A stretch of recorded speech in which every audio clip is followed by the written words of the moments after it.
Ça fait maintenant 2 ans que j'accompagne des sportifs et pas que dans le football. Je n'avais jamais pris le temps d'ouvrir les portes et les dessous de ma profession, de vous montrer les coulisses de mes journées et encore moins ceux d'un club de football professionnel.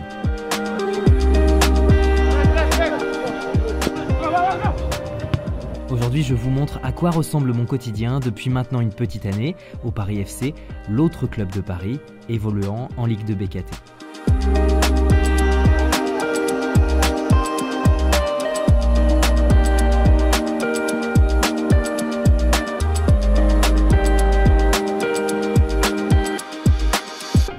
Salut tout le monde, bienvenue pour cette nouvelle vidéo. Ça faisait un moment que je voulais faire celle-ci et vous faire partager ce qui est mon nouveau quotidien depuis maintenant 10 mois ici au Paris FC. Je voulais vraiment vous montrer un petit peu comment ça se passe pour moi ici, comment je m'organise, comment ça se passe pour un professionnel de santé, comment ça se passe pour la kiné du sport. Il y a beaucoup de questions sur les réseaux sociaux. Je réponds à tout le monde dans celle-ci. Bienvenue au centre d'entraînement ici à Orly en région parisienne du Paris FC. Hello, je m'appelle Pete, je voyage à travers le globe grâce à mon métier. En vidéo, je te fais découvrir ce que c'est de vivre pleinement de sa passion. Alors abonne-toi et bienvenue dans Kiné du Monde.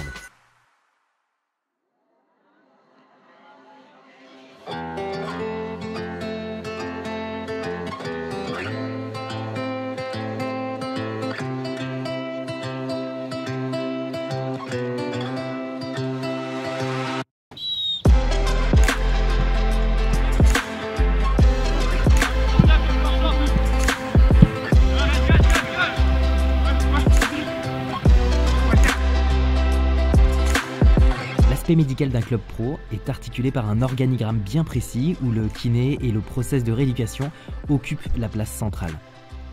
Après une blessure, le joueur voit d'abord le doc qui donne son diagnostic, si besoin des examens complémentaires, et ensuite c'est à moi de jouer.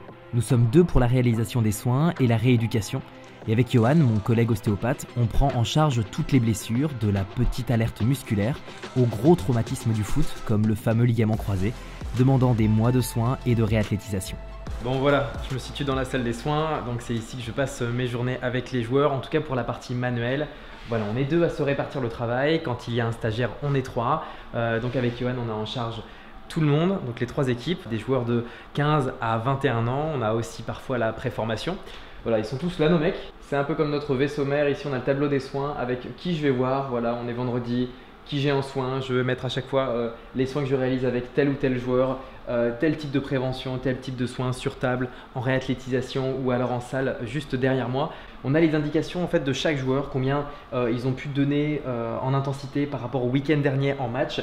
On a toutes ces datas-là que les préparateurs physiques nous donnent et ça nous permet en fait de nous organiser sur notre début de semaine en soins qui a été dans le rouge, qui n'a pas beaucoup joué. Tous les lundis et tous les vendredis, on se retrouve pour une réunion, une plénière médicale qui est animée par le médecin. On reprend chaque joueur qui est en soins ou en réathlétisation, où il en est dans son process. D'abord il va en kiné, ensuite en réathlétisation et puis ensuite il a 3 jours d'adaptation par rapport au groupe et puis enfin il retrouve le groupe et la compétition. Donc on ne fonctionne pas à l'aveugle, j'ai une quantification de charge à respecter pour du moins le travail en salle, donc je sais comment je dois fonctionner, j'ai mes process aussi de rééducation, je les respecte, je respecte aussi les temps de consolidation et les temps que me donne le doc par rapport à telle ou telle blessure, donc il y a des temps d'indisponibilité que je dois forcément respecter. En termes de matériel kiné, vous allez voir qu'on a très peu de matériel et je pense qu'on n'a pas forcément besoin de beaucoup de choses. On n'a pas de machine ici, on n'a pas d'isocinétisme, on a un game ready qui est en commande, je n'ai pas encore de complexe, il est en commande aussi. Mais en tout cas, je travaille très bien avec ce que j'ai ici, j'ai plusieurs huiles, on a du strap, on a du tape, on a baume du tigre, on a des pansements, on a des compresses, de la crème de massage, les ventouses, on a tout notre stock de strap qui est là, les bombes de glace pour les matchs. J'ai un pistolet massant Interagon que les joueurs aiment beaucoup, je m'en sers pas mal aussi en récupération. Voilà le K-tape, le désinfectant, des huiles essentielles, du sérum physiologique. Voilà, il y a très peu de matos, en tout cas ça reste assez basique et finalement je n'ai besoin que de ça et tous les jours je me sers beaucoup de ce que je sais faire en manuel. Johan aussi m'apprend pas mal de choses en ostéo. Maintenant on va aller dans la salle à côté, on a 2 grandes baies vitrées voilà, qui nous permettent simplement d'avoir un œil sur ce que font les joueurs. pendant leur réhab. Je leur donne leurs exercices en début de journée. Quand j'ai la possibilité, je réalise les exercices avec eux, je vérifie la qualité d'exécution des exercices et la quantification de charge. Et tout se passe là-bas, on va aller jeter un œil. Ici, au centre de formation, on travaille principalement en manuel et en actif. Ça veut dire qu'on utilise très peu de machines de rééducation, mais davantage nos mains. Formé par l'entreprise Kinesport, j'arme ma prise en charge en grande partie par la thérapie manuelle. Avec Yo, on travaille également avec d'autres techniques comme le crochetage, les ventouses, mais on réalise aussi tous les soins quotidiens de nos joueurs, donc on soigne les plaies, on réalise les straps, etc. Il arrive que nos joueurs soient suivis également à l'extérieur, comme pour certains tests spécifiques, et ils réalisent parfois même une partie de leur rééducation dans d'autres structures quand c'est nécessaire, comme à Clairefontaine, au CERS, à Saint-Raphaël, à l'INSEP. Bon voilà, ça c'est la deuxième salle où je passe le plus clair de mon temps. Vous la voyez beaucoup en story parce que j'aime mettre les exercices et mes réhab avec mes joueurs dans cette salle. Donc voilà, on a beaucoup d'espace. C'est ce qui m'a le plus plu quand je suis arrivé ici au PFC. J'étais content de découvrir que voilà, j'avais tout ce matos là pour faire de la rééducation. À ma disposition, donc c'est très chouette. C'est ici aussi que les préparateurs physiques réalisent les préventions au quotidien. Chaque jour il y a un thème. Bon, je te cache pas que c'est très agréable en période de Covid d'avoir cette salle là parce que tous les soirs je suis fourré ici et je viens faire ma séance. Je vais vous montrer un petit peu maintenant les terrains extérieurs puis on va même aller chez les pros. Dans beaucoup de clubs, la place du kiné, elle va pas plus loin que la salle de soins et c'est très rare de voir un kiné effectuer la partie réathlée. J'ai cette chance au PFC d'assister les joueurs en salle et parfois même sur le terrain avant le retour à la compétition. J'applique des protocoles de remise en charge progressive, de renforcement musculaire, de conditionnement spécifique en fonction de leur poste, des séances neuromotrices, c'est-à-dire la proprioception, pour garantir au mieux leur tour terrain. Une fois retesté et après la validation du doc, le joueur peut reprendre petit à petit ballon en pied. Je me trouve sur l'un des terrains hybrides, donc une jolie combinaison entre un terrain synthétique et un terrain naturel à l'herbe. J'ai l'opportunité d'utiliser un petit peu les infrastructures.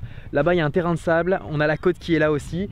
Toute la partie course et remise en charge pour la course s'effectue tout autour de ces terrains-là. C'est vraiment génial de travailler ici parce que c'est en constante évolution. Ça fait 2 ans seulement que le Paris FC a décidé de s'établir ici à Orly, alors qu'il était disséminé un petit peu partout en région parisienne et en Ile-de-France. Et ils ont vraiment voulu faire un truc monstrueux ici, c'est travailler dans des conditions vraiment agréables. En tout cas pour un professionnel de santé dans le sport, on ne peut pas rêver mieux. J'ai une relation particulière avec les joueurs. Les miens ont entre 15 et 22 ans, c'est la réserve du club et l'avenir de celui-ci. Lors d'une rééduque, on discute énormément, on échange sur les possibilités de soins, sur comment améliorer ses performances, son jeu, etc. À leur âge, il se passe beaucoup de choses.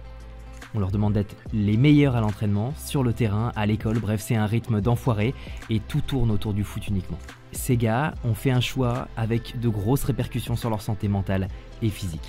Et il me paraît indéniable de prendre cela en considération pendant la prise en charge. Travailler avec eux, c'est à la fois plaisant, on rigole sans arrêt, il y a une superbe ambiance de travail, mais c'est aussi très prenant et fatigant. Un autre sujet qui revient très fréquemment, c'est la nutrition. Il y a un sujet qui revient maintenant souvent avec les sportifs finalement, c'est celui de la nutrition. Alors il n'y a peut-être aucun rapport avec la kiné et je trouve que c'est dommage parce que ça devrait. Pourquoi je parle de nutrition avec eux? Parce que 70% de leur travail va se passer dans leur assiette. C'est très délicat de faire comprendre à un jeune de 15 à 21 ans qu'il doit changer de son alimentation, qu'il doit manger de façon saine et de façon intelligente pour pouvoir évoluer dans son sport. Depuis peu, j'ai un partenaire, eFit, qui me permet de parler et de proposer des produits à mes joueurs tous les jours ou à ma patientèle aussi en libéral. Et je fais confiance à cette marque-là parce qu'elle est française, parce que le produit est fabriqué, assemblé et distribué en France. Vous le retrouvez aussi d'ailleurs dans les pharmacies. Et il me paraît inconcevable de parler de nutrition sportive avec mes joueurs tous les jours pour leur jeu, pour leur performance, pour guérir et revenir sur les terrains au plus vite. On parle de protéines, on parle de boissons de récupération, on parle de BCAA, on parle de gainer, on parle de pré-workout, on parle de plein de choses et c'est super cool de constater qu'ils sont vraiment à l'écoute là-dessus, qu'ils sont conscients de beaucoup de choses et qu'ils ont envie de s'enrichir de connaissances, en tout cas sur tout ce qui tourne autour de la micronutrition et de la nutrition du sportif. Ce qu'il y a peut-être de plus plaisant à travailler ici, c'est que tu vois la finalité de ton travail. Le joueur se blesse, il voit le médecin, il y a des examens qui sont faits, il y a un objectif, c'est le retour au terrain et à la compétition. Ton but ici, c'est que le joueur il soit capable de retourner sur le terrain, crampon aux pieds, dans les meilleures conditions possibles, sans douleur, qu'il joue son meilleur football. Et ça, c'est vraiment intéressant. c'est autre chose que le libéral, c'est autre chose que ce que j'ai pu voir en hospitalier. Et c'est ça qui me branche, et c'est ça qui, tous les matins, me fait dire ça va être encore une putain de journée. Travailler ici, c'est l'aboutissement d'une grosse remise en question lors de l'été 2020. Je travaillais dans le libéral comme un dingue, de 8h à 20h, avec des événements sportifs étalés sur toute l'année, et je n'y trouvais pas mon compte. Gagner sa vie, c'est cool, mais ça ne fait pas tout et je me sentais pas heureux dans mon travail. Ici, j'ai l'impression d'être un acteur principal, et vivre sur Paris, ça amène son lot de possibilités, de contacts, et ça joue énormément sur une carrière. Faut-il être pistonné pour rentrer dans le foot ? Selon moi, non. Ça dépendra de votre disponibilité et de votre envie. Je ne dis pas que ça l'est complètement, mais depuis que je suis ici, j'y vois un peu plus clair pour la suite. Si vous avez des questions, j'y répondrai en commentaire. Merci beaucoup d'avoir suivi cette vidéo jusqu'au bout. Pensez à liker et à vous abonner, ça me ferait très plaisir. À très bientôt. Ciao.